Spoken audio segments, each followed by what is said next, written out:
네, 오늘 아침 주요 뉴스 이슈의 핵심을 인터뷰로 풀어드리겠습니다. 오늘 이슈대 인터뷰 문을 열어주실 분 더불어민주당 천준호 의원입니다. 민주당 오세훈 시정 실패 정상화 TF 단장을 맡고 있습니다. 천 의원님 만나보겠습니다. 의원님 나와 계시죠?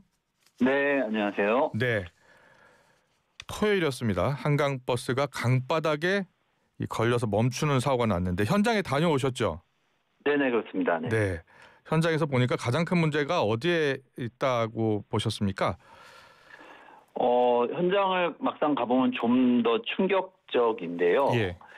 그 한강버스가 항로를 이탈해서 자초되어 있습니다. 예. 처음에는 이 항로 이탈의 원인이 자초된 이후에 항로를 이탈한 것인지, 예. 아니면 이탈을 해서 항로를 이탈을 해서 자초된 것인지 이제 약간 궁금했는데 예. 서울시 발표를 보니까 먼저 배가 항로를 이탈하고 바로 자초된 것으로 이렇게 발표가 되었습니다. 예. 그런데 문제는 예. 이런 종합적인 브리핑을 하는 과정에서 발표된 이야기가 네. 한강버스가 그 운항을 재개한 이후에 최근에 무려 15번이나 예. 이 한강버스와 강 바닥이 접촉하는 또는 이제 어떤 이물질과 충돌하는 이 터치보가 15번이나 있었다는 겁니다. 그래요. 예. 네. 그리고 그 사고가 있기 한 이틀간 무려 10회에 거쳐서 터치 현상이 좀 있었다는 것이고요. 그 사고 당일에도 낮 1시 10분경에 같은 102호 버스, 그 한강버스가 이 뚝섬 선착장 인근에서 쿵 하고 바닷가 부딪히고 약 10분간 멈춰 서 있어서 예. 승객들이 상당히 불안해하는 사고가 있었다고 합니다. 네. 그러면 그때 사실은 운항을 중단했어야 하거든요. 왜냐하면 여러 전조 현상이 나타난 거 아닙니까? 예.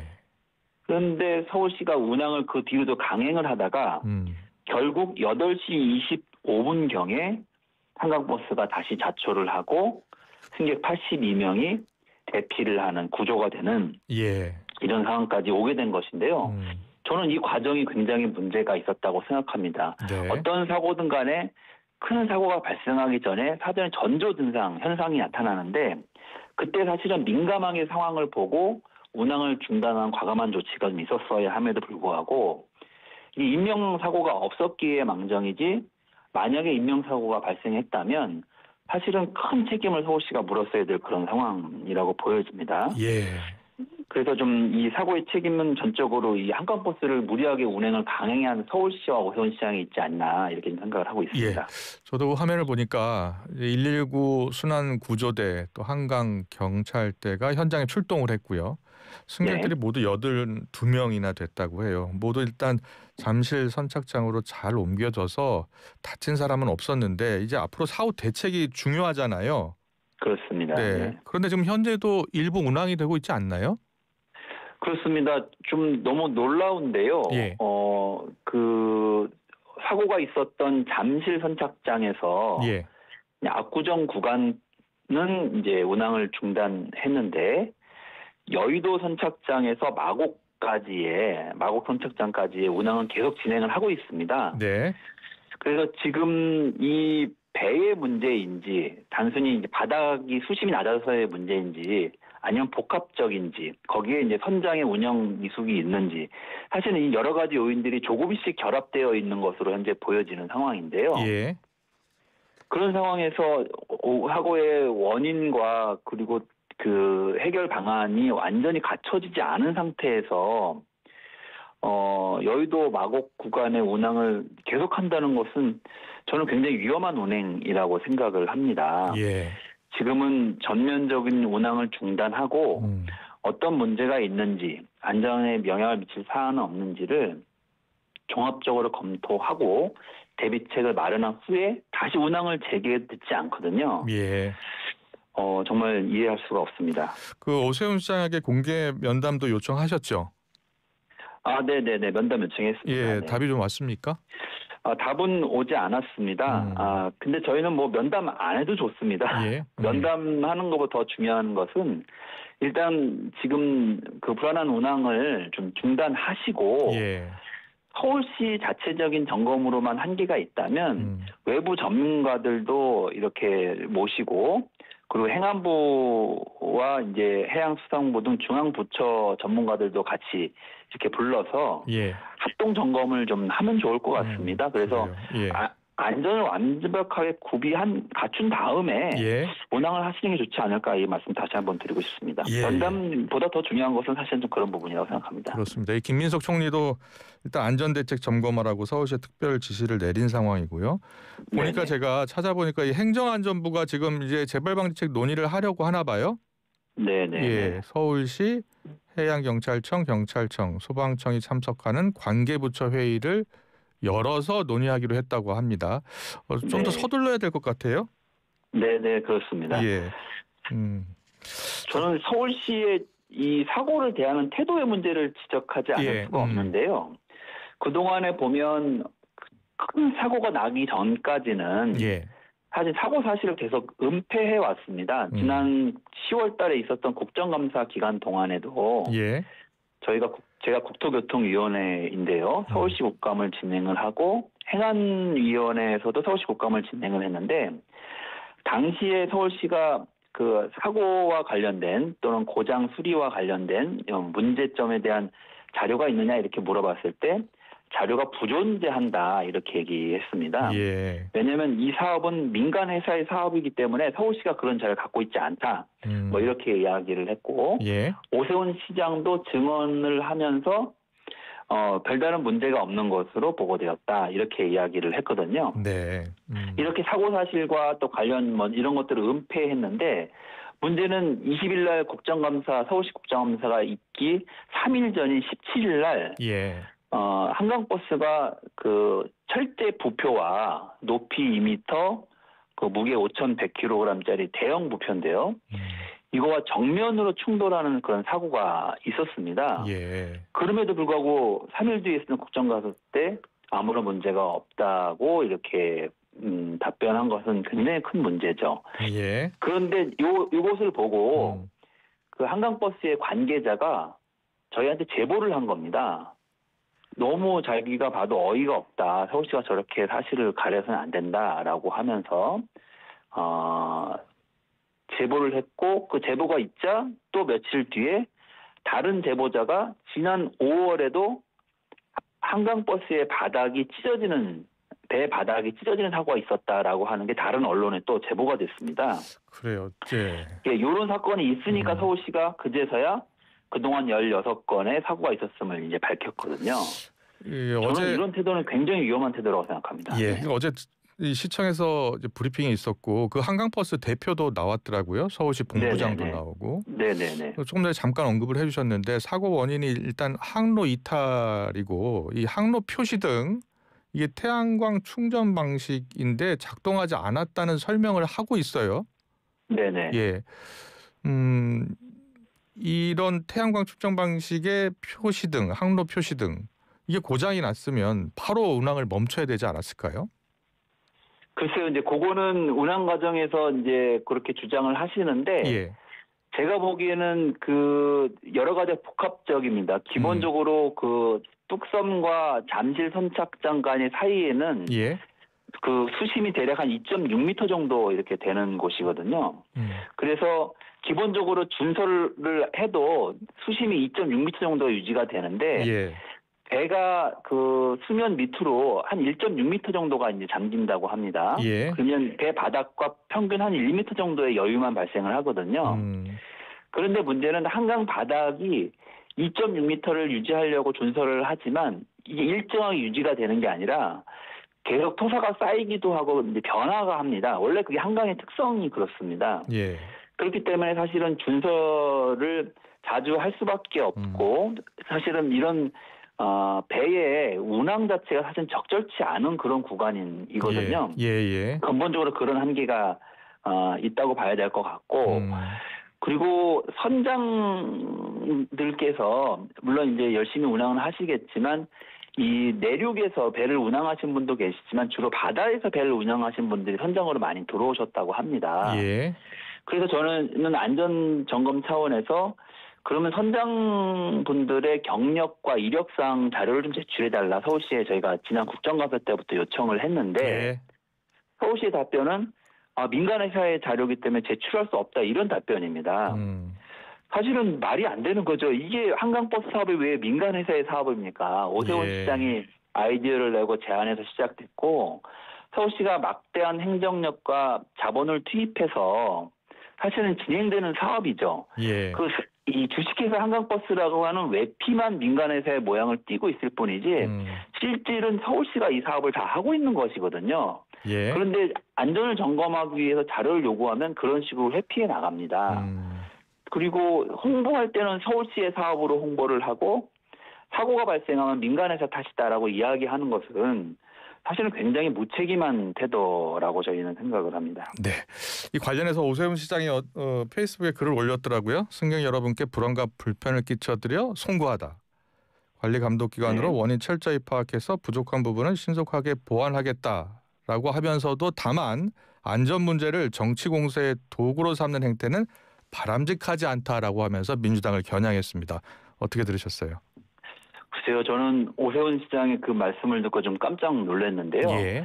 저희한테 은폐된 사고를 제보했던 그 한강버스 관계자가 예. 처음 사고가 발생하니까 서울시 내부에서 외부에 유출하지 말라고 하는 지침이 있었다고 합니다. 예. 그거 이제 확인이 됐는데요. 정말 저는 그러면서 그분이 세월호 사건이 떠올랐다고 이렇게 얘기를 하셨거든요. 그분은 큰 문제의식을 갖고 사실은 걱정을 하면서 공개를 할 수밖에 없는 서울시 내부 상황이었던 것 같습니다. 예. 이런 사고에 대해서 저희가 은폐된 것을 알리고 안전을 우선해야 한다라고 지적하는 것이 이게 정치 공세라고 하면 앞으로 이런 사고가 생기면 다 감춰야 됩니까? 그리고 사고에 대해서 문제제기를 하지 말아야 되는 겁니까? 예. 저는 정말 걱정되는 서울시장의 인식이라고 생각을 합니다. 무엇보다도 먼저 안전보다 더 중요한 것은 없거든요. 예. 그 안전을 위해서 일단 운항을 중단하시고 여러 가지 문제점들을 대비를 갖춘 다음에 그다음에 운항을 재개하시면 되지 않겠습니까? 예. 알겠습니다. 잘 들었습니다. 다른 예. 정치 현안도 좀 짚어보겠습니다. 네네. 대장동 항소 포기 후폭풍이 거센데요. 어제는 국민의힘이 네. 대통령실을 찾아서 규탄할 목소리를 높이기도 했고요. 국민의힘이 주장하는 내용을 보면 몸통은 이재명 대통령이다라는 주장을 하고 있는 것 같습니다. 어떻게 들으셨어요? 글쎄요. 대장동 사건은 예. 지난 대선 시기부터 국민의힘이 총력을 다해서 사실은 이재명 대표의 흠집을 내기 위해서 노력을 했고 예. 뭐 그런 과정에서 윤석열 정권이 출범한 이후에 검찰 권력을 총동원하고 사실은 국가 권력이 총동원해서 이재명 대표를 탈탈 털었던 사업 아닙니까? 근데 결국에는 이재명 대표가 뭐 돈을 받았다든지 이런 것들을 수백 차례의 뭐 압수수색도 하고 뭐 광범위한 수사를 진행했지만 밝히지 못했던 이런 사업입니다. 예. 그래서 결국엔 사실은 이재명 대표의 연관성을 해명하지 못했거든요. 뭐 저는 그게 이 사건의 본질이라고 생각합니다. 이제 그렇게 안 되니까 나머지 것들을 갖고 자꾸 대통령을 흠집 내기 위해서 연관 짓고 있는데요. 예. 이번 항소 포기와 관련해서 과연 이게 이재명 대통령에게 어떤 이익이 있습니까? 저는 전혀 이해가 되지 않습니다. 오히려 이 사건이 있기 전에 항소 포기 결정이 있기 전에 남욱 변호사가 자신의 장기를 다 끄집어내겠다라고 하는 발언, 그리고 수사 과정에서 자녀들의 사진을 보여주면서 협박 아닌 협박을 한 그런 모습들, 그리고 뭐 정영학 그 회계사가 장부가 조작됐다고 하는 증언, 사실 이런 것 때문에 대장동 수사팀이 무리한 강압 수사와 조작 수사를 했다는 것이 드러나는 그런 국면이었거든요. 예. 오히려 항소 포기 때문에 그런 부분들이 사라졌어요. 만약에 이재명 대통령 입장에서 생각을 한다면 오히려 그냥 항소 포기하지 않고 그냥 항소를 한 다음에 검찰의 그런 조작 수사와 강압 수사를 밝히는 것이 훨씬 더 정치적으로 유리했을 수 있겠다고 봅니다.